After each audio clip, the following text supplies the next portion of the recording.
Something terrible happened in Uromi community in Edo State, and we need to talk about it. It was said that about 16 Hausa travelers were apprehended and lynched to their death by a group of angry mob in that community who suspected them of being kidnappers. This has led to a big protest, to the point that even the governor of Edo State has gotten involved and had to visit the community himself. It's so unfortunate that jungle justice is still prevalent till this day.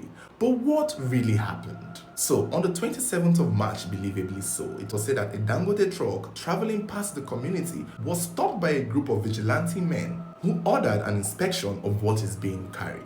This dangote truck was said to have been coming from River State, heading to Kano State. Unlike what is being said on the internet, it wasn't a truck from Edo State itself. This was a truck in transit. When the vigilante men searched the truck, they found about 16 Fulani men at the back of it, which they got to learn that these were men traveling to celebrate the end of Ramadan season in Kano State. They were basically going home. And there is nothing unusual about this. Many dangote trucks traveling from the south to the north usually carry some of their brothers and some of their family members and some of their friends in this truck for free for the most part. However, while searching this truck, the vigilante men discovered an arsenal of ammunition. Some sources said that these were powerful guns and powerful weapons, but it has been confirmed that these were just hunters' guns with bullets in separate packages. However, for the people of the Uromi community, seeing this gun indicated something else. And instantly, these men, these Hausa travelers, were tagged kidnappers. They were tagged Fulani headsmen. And the action was swift. They didn't even give these people a chance to explain themselves. Seeing the guns with them looked bad. Seeing that it was shoved into a jerry can as though it was being disguised as something else even made it look like they were hiding something. And rather than take these men to the police, the vigilante pretty much fed them to the wolves. The alarm was raised, and instantly the angry youths started pouring in, and laws were taken into their hands. The truck was set ablaze, and some of the men were dragged out, beaten, and lynched. By the time the authorities could get there, it was already too late. More than half of them were already killed. About 4 others were injured, and luckily for them, they were taken to the hospital to receive treatment. However, this tragic news has sparked outrage on the internet, pretty much dividing the country once more. Whereas some people are celebrating the act, others are condemning it viciously. Some people are questioning why were these men with guns? And in the defense to that question, most people have said that these were hunters, and the guns they were carrying were hunters' guns. And in response, some people are still asking, why would an Hausa hunter or a Fulani hunter carry a gun from his hometown where he hunts down to the south? Questioning what would he be hunting in River State? What would he be hunting in Edo State? Questioning the main purpose of these guns that were found with these men. On the flip side of that argument, most people have pointed out that there is no way that we are going to believe that these men are kidnappers because they were caught with hunters' gun, knowing fully well that the Fulani herdsmen, the kidnappers who are really doing the worst crimes, are not going to be with hunters' gun. They are with more sophisticated weapons. They have machine guns, grenades, shotguns, and not quack hunter guns that could barely kill a pig. At the same time, the bottom line is nobody has the right to take another human being's life. We've been having this conversation for a long time. Whether or not they were found with sophisticated weapons or hunter's gun, the fact is, if they felt they had found a criminal, it's best to take it to the police and not carry laws into their own hands. It was said that about 5 people have been arrested regarding the lynching of this man. And a thorough investigation has been ordered by the government of Edo State to the authorities to look into what happened, as if it's not clear enough.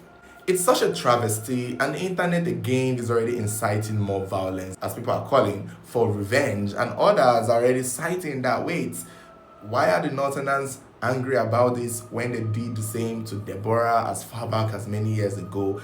It's just a thing of people going back and forth. And we understand that in situations like this, people would defend their own. But one thing that we should always come to agreement is the fact that nobody should have the right to take the lives of other people.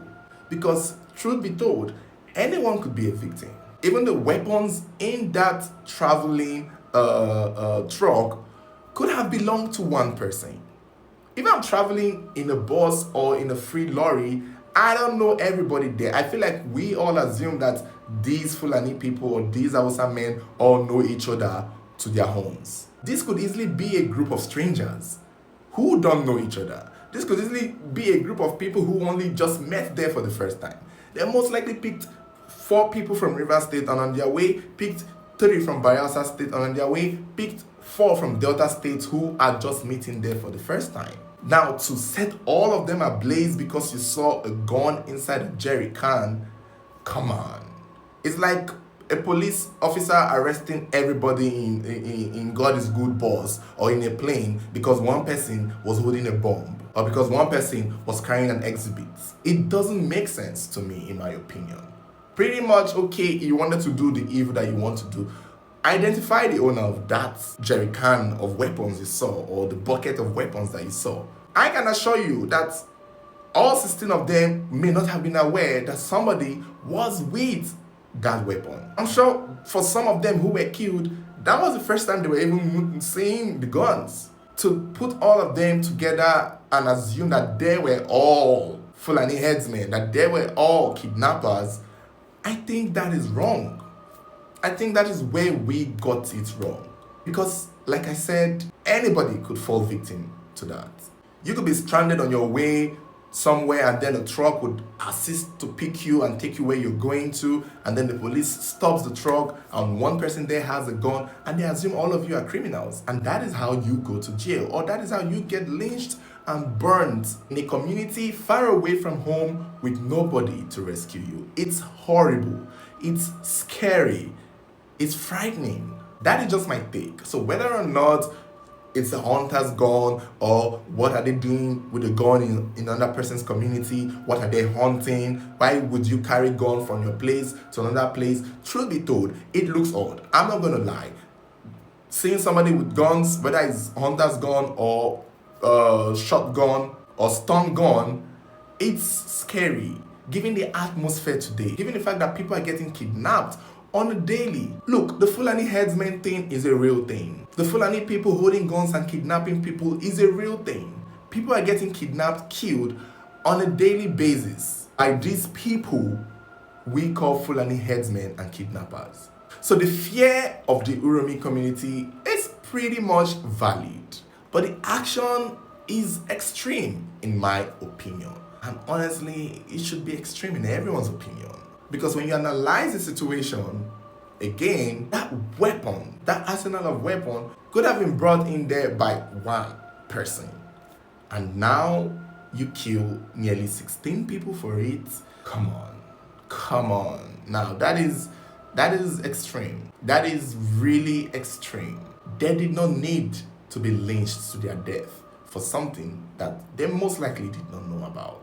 It's unfortunate. I really hope the community recover from this. And I know that, yes, if this was taken into police before the lynching happened, an investigation would have been done. And maybe the one person that owns it will be fished out. Because there is that possibility. Is there also the possibility that all of them were actually kidnappers?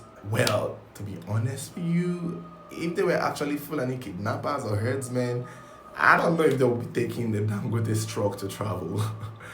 Unless they are newbies. But if these are actual kidnappers who have kidnapped and they've gotten ransom, I don't know that they'll be taking a dangote truck to travel. I don't know. It's a good place to transport weapons. I see that. But I don't think the kidnappers are the ones. Again, let me not look at it with a blind lens. There is still that possibility that these were kidnappers. That possibility is there. However, the moral of it all is there's also that possibility that they are not. And how do we know? This is where the law comes in. This is where the authorities come in, and this is where investigation come in. However, we would never know when we killed all of them and set the truck on fire. We would never know. and it's unfortunate.